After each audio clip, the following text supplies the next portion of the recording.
कबीर सुनो रे संतो खेती करो नवेद, अब की बार बख्श बंदे को बौर न पहुँचल फेरा, बोलो वाहे गुरु वाहे गुरु वाहे गुरु वाहे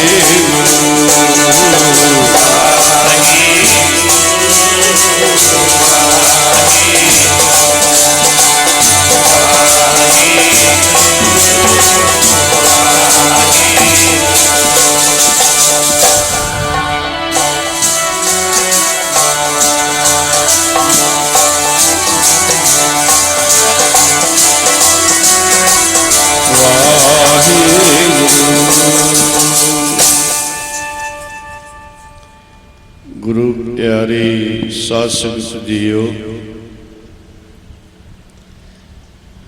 आओ समाई पाई धन गुरु ग्रंथ साहिब महाराज जी नूं सीस झुकाईए, हथ जोड़ के फतेह दा सिमरन करिए। वाहिगुरू जी का खालसा वाहिगुरू जी की फतेह। इस वेले सारियां संगतां दूर दराज तो चल के जो इस स्थान ते हर ऐतवार दे समागम हुंदे ने उस विच हाज़रियां पा रहीआं हन।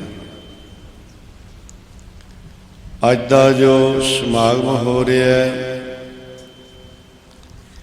गुरु घर दे निमाणे सेवक भाई बलबीर सिंह जी जेड़े रिजर्व बैंक के अंदर जूनियर मैनेजर सन और इस मिशन नाल इस संगत नाल उनका कितना प्यार सी कि हर ऐतवार नूं इत्थे गुरु ग्रंथ साहिब महाराज की हजूरी विच हाज़री भरदे। सारा परिवार गुरसिੱਖੀ विच अकाल पुरख का भाणा ऐसा वरत्या कि वो शरीर करके इस संसार नूं शरीर भी विछोड़ा दे। सेवक परिवार उस अकाल पुरख के भाणे नूं मनदियां होइयां सतगुरु सच्चे पातशाह के चरनां विच अरदास कर रहे। सारी संगत वालों भी इस स्थान ते अज उन्हां दी आत्म शांति की अरदास हो रही है। रखे हुए सहज पाठ जी के पावन भोग पे अपरंत संगतां कीर्तन विच जुड़ रही हैं। ऐसे समय परिवार वास्ते केवल ते केवल आसरा गुरु ग्रंथ साहिब महाराज जी का बाणी का सत्संग का ही हुंदा है।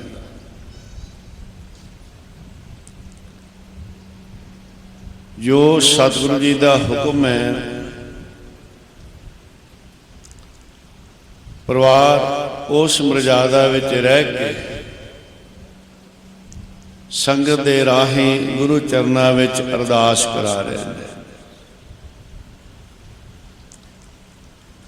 ਧੰਨ ਗੁਰੂ ਅਮਰਦਾਸ ਮਹਾਰਾਜ ਜੀ ਦੇ ਜੋਤੀ ਜੋਤ ਸਮਾਉਣ ਤੋਂ ਜੋ ਪਹਿਲਾਂ ਦੇ ਬਚਨ ਹੁਣੇ ਆਪ ਜੀਆਂ ਨੇ ਸਰਵਣ ਕੀਤੇ ਹਨ। ਰਾਮ ਕਲੀ ਸਤ ਦੇ ਅੰਦਰ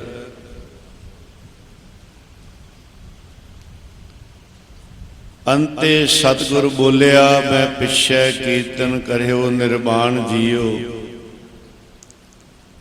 ਕੇਸੋ ਗੋਪਾਲ ਪੰਡਿਤ ਸਤਿਓ, ਹਰ ਹਰ ਕਥਾ ਪੜ੍ਹੈ ਪ੍ਰਾਣ ਜੀਓ।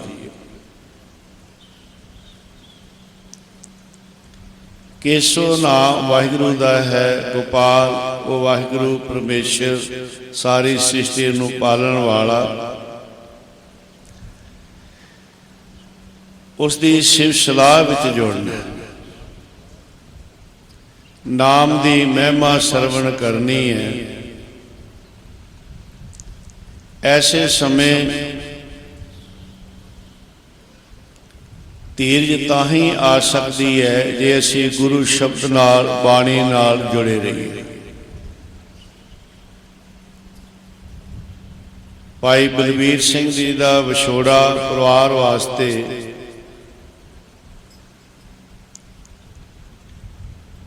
ਇੱਕ ਬਹੁਤ ਵੱਡਾ ਨਾ ਸਹਿਣ ਵਾਲਾ ਇਹ ਦੁੱਖ, ਪਰ ਪਰਿਵਾਰ ਸਿੱਖੀ ਵਿੱਚ ਹੁੰਦਿਆਂ ਹੋਇਆਂ ਉਸ ਭਾਣੇ ਨੂੰ ਮੰਨ ਰਿਹਾ।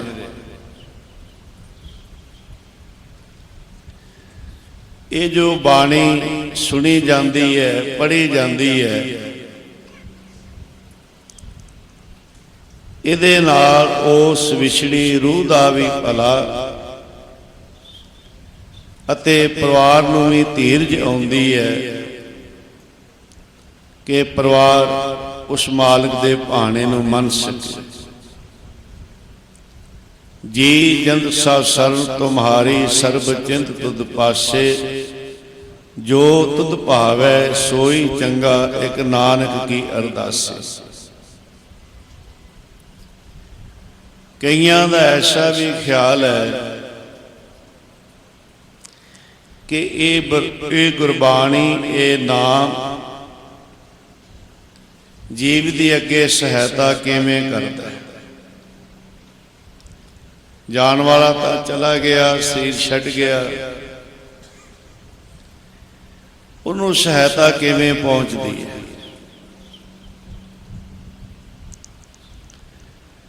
ਜਿਸ ਬਾਦਸ਼ਾਹ ਦਾ, ਜਿਸ ਰਾਜੇ ਦਾ ਜਿੱਥੋਂ ਤੱਕ ਰਾਜ ਹੁੰਦਾ ਹੈ, ਉੱਥੋਂ ਤੱਕ ਉਸ ਦਾ ਹੁਕਮ ਚੱਲਦਾ ਹੈ, ਉਸ ਦਾ ਸਿੱਕਾ ਚੱਲਦਾ ਹੈ। ਰਾਜਿਆਂ ਦਾ ਰਾਜਾ ਪਰਮੇਸ਼ਰ ਵਾਹਿਗੁਰੂ, ਕੋ ਹਰ ਸਮਾਨ ਨਹੀਂ ਰਾਜਾ, ਇਹ ਭੂਤ ਸਭ ਦਿਵਸ ਚਾਰ ਕੇ ਝੂਠੇ ਕਰਤ ਦਵਾਜਾ। ਰਾਜਿਆਂ ਦਾ ਰਾਜਾ ਪਰਮੇਸ਼ਰ ਵਾਹਿਗੁਰੂ ਹੈ, ਜਿਸ ਦਾ ਹੁਕਮ ਸਾਰੇ ਬ੍ਰਹਿਮੰਡਾਂ ਤੇ ਚੱਲਦਾ ਹੈ। ਉਹ ਸਤਿਗੁਰੂ ਪਰਮੇਸ਼ਰ ਇੱਥੇ ਵੀ ਸਹਾਈ ਨੇ, ਦਰਗਾਹ ਵਿੱਚ ਵੀ ਸਹਾਈ ਨੇ। ਜੈਸਾ ਸਤਿਗੁਰੂ ਸੁਣੀਦਾ, ਤੈਸੋ ਹੀ ਮੈਂ ਡੀਠ, ਵਿਛੜਿਆ ਮੇਲੇ ਪ੍ਰਭੂ ਹਰ ਦਰਗਹਿ ਕਾ ਬਸੀਸ। ਉਹ ਦਰਗਾਹ ਵਿੱਚ ਵੀ ਸਹਾਈ ਹੈ। ਭਾਈ ਸਾਹਿਬ ਭਾਈ ਬਲਬੀਰ ਸਿੰਘ ਜੀ ਨੇ ਆਪਣੇ ਜੀਵਨ ਨੂੰ ਗੁਰਮਤਿ ਅਨੁਸਾਰ ਢਾਲਿਆ। ਕੇਵਲ ਆਪ ਹੀ ਨਹੀਂ, ਹੋਰ ਕਿੰਨਿਆਂ ਨੂੰ ਜੋੜਿਆ। ਸੰਗਤ ਵਿੱਚ ਬੜੇ ਨਿਮਾਣੇ ਬਣ ਕੇ ਰਹਿੰਦੇ, ਕਦੇ ਅੱਗੇ ਨਾ ਆਉਂਦੇ। ਐਸੇ ਜਿਹੜੇ ਗੁਰਮੁਖ ਜਨ ਹਨ, ਉਹਨਾਂ ਵਾਸਤੇ ਸਤਿਗੁਰ ਸੱਚੇ ਪਾਤਸ਼ਾਹ ਮਹਾਰਾਜ ਦਾ ਫਰਮਾਨ ਹੈ, ਅੰਤਰ ਗੁਰ ਅਰਾਧਨਾ ਜਿਹਵਾ ਜਪ ਗੁਰ ਨਾਉ। ਨੇਤਰੀ ਸਤਿਗੁਰ ਪੇਖਣਾ ਸਰਵਣੀ ਸੁਣਾ ਗੁਰ ਨਾਉ। ਸਤਿਗੁਰ ਛੇਤੀ ਰਤਿਆਂ ਦਰਗਹਿ ਪਾਈਐ ਠਾਉ।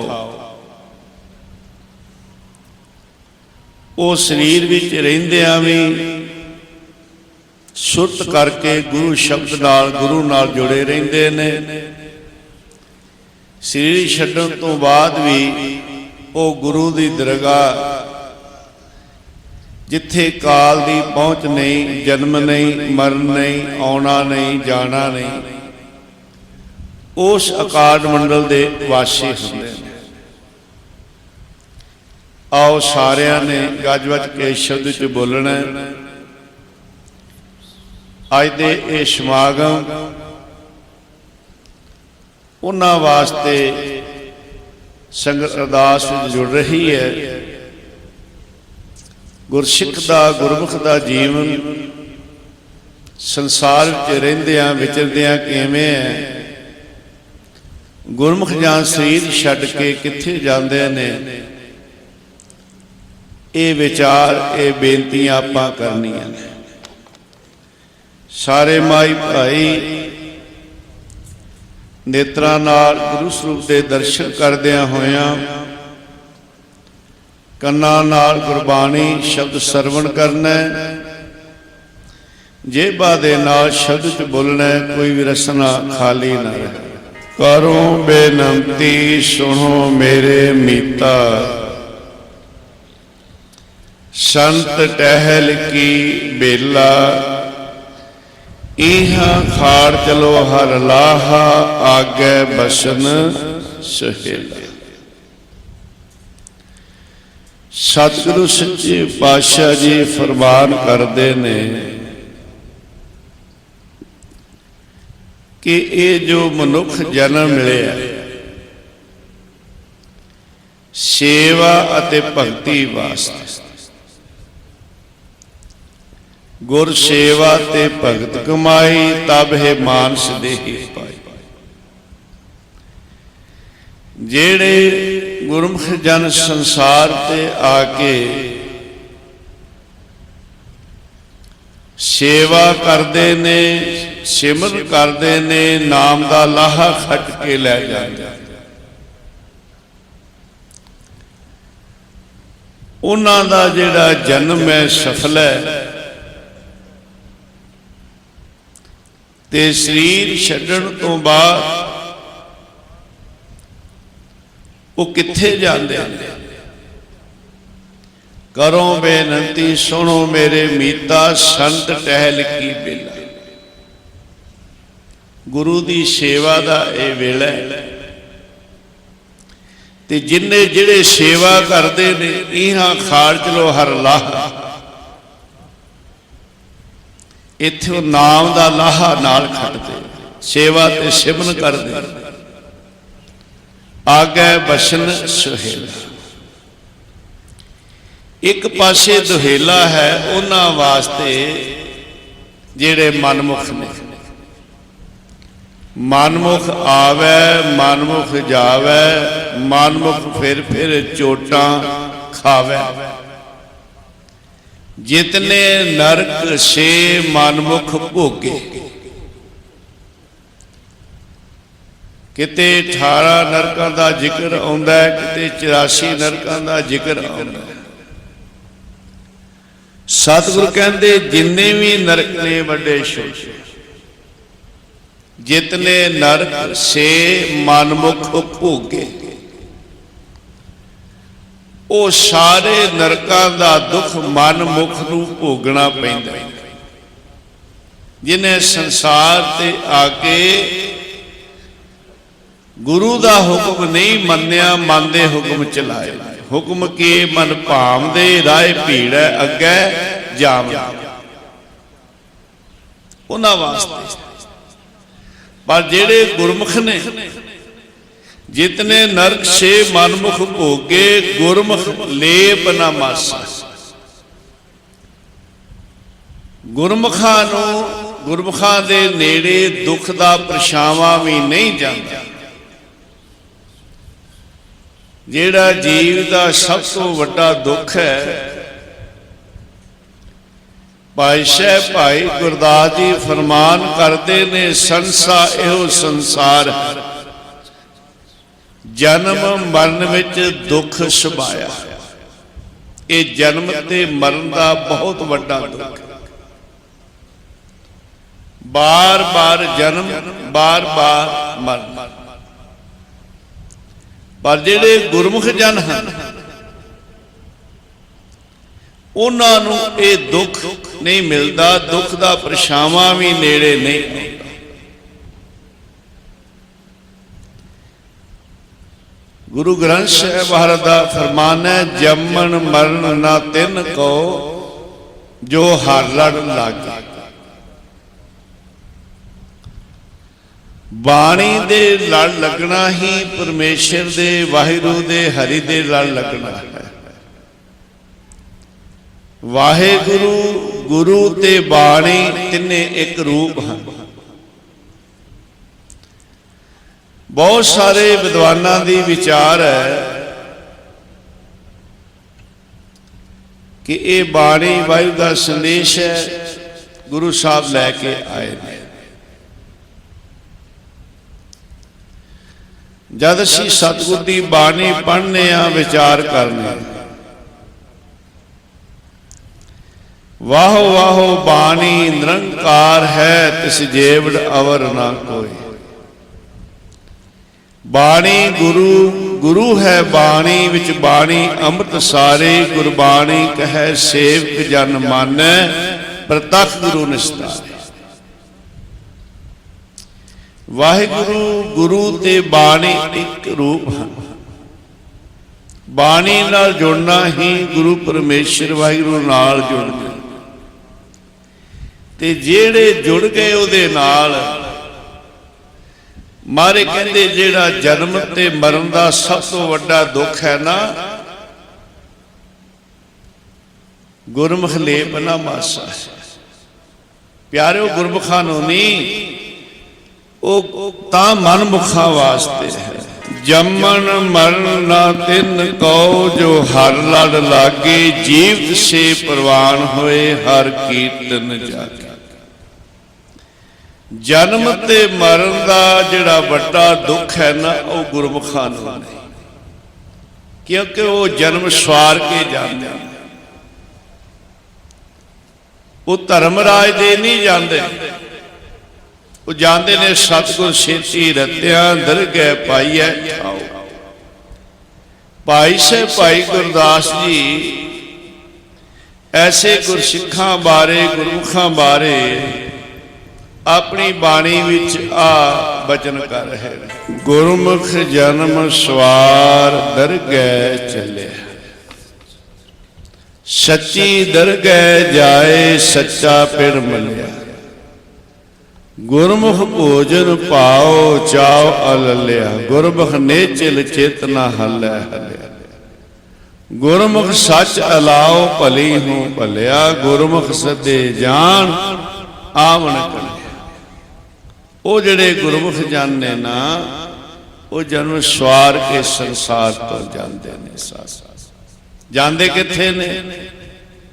ਗੁਰਮੁਖ ਜਨਮ ਸਵਾਰ, ਦਰਗਹਿ ਚੱਲੇ। ਧੰਨ ਗੁਰੂ ਗੋਬਿੰਦ ਸਿੰਘ ਮਹਾਰਾਜ ਸੱਚੇ ਪਾਤਸ਼ਾਹ ਸੰਗਤਾਂ ਵਿਸ਼ੇਸ਼ੋ, ਸਾਰੀਆਂ ਸੰਗਤਾਂ ਦਰਸ਼ਨ ਕਰ ਕਰ ਨਿਹਾਲ ਹੋ ਰਹੀਆਂ। ਅੰਦਰ ਐਸੀ ਭਾਵਨਾ ਹੈ, ਧਨ ਸੋ ਵੇਲਾ ਜਿਤ ਦਰਸ਼ਨ ਕਰਨਾ। ਹਉ ਬਿਲਹਾਰੀ ਸਤਿਗੁਰ ਚਰਨ। ਦਰਸ਼ਨ ਦੇਖ ਜੀਵਾ ਗੁਰ ਤੇਰਾ, ਪੂਰਨ ਕਰਮ ਹੋਏ ਪ੍ਰਭ ਮੇਰਾ। ਉਸ ਵੇਲੇ ਇੱਕ ਮਹਾਤਮਾ ਗੁਰੂ ਦਰਬਾਰ ਵਿੱਚ ਆਇਆ। ਉਸਨੇ ਆ ਕੇ ਨਮਸਕਾਰ ਕੀਤੀ, ਮੱਥਾ ਟੇਕਿਆ। 7 ਖੰਭ ਗੁਰੂ ਮਹਾਰਾਜ ਜੀ ਨੂੰ ਭੇਟਾ ਕੀਤੇ। ਸੰਗਤ ਬੈਠੀ ਬੈਠੀ ਵਿਚਾਰ ਕਰ ਰਹੀ ਹੈ ਕਿ ਸੱਚੇ ਪਾਤਸ਼ਾਹ ਵਾਸਤੇ ਕੋਈ पेटा लियाउंदा है, कोई शस्त्र लियाउंदा है, कोई बस्तर लियाउंदा है, कोई घोड़े लियाउंदा है, और कई भेटां होंदियां ने। पर देखिया कि एक खंभ महात्मा लियाया है, इन्हां खंभां दा की मतलब? ऐसिया विचारां गुरसिखां दे अंदर चल रही। ये महात्मा गुरु महाराज जी दे नेड़े बैठ गया, कुछ रूहानी बचन कीते, आग्या लई, नमस्कार करके चला गया।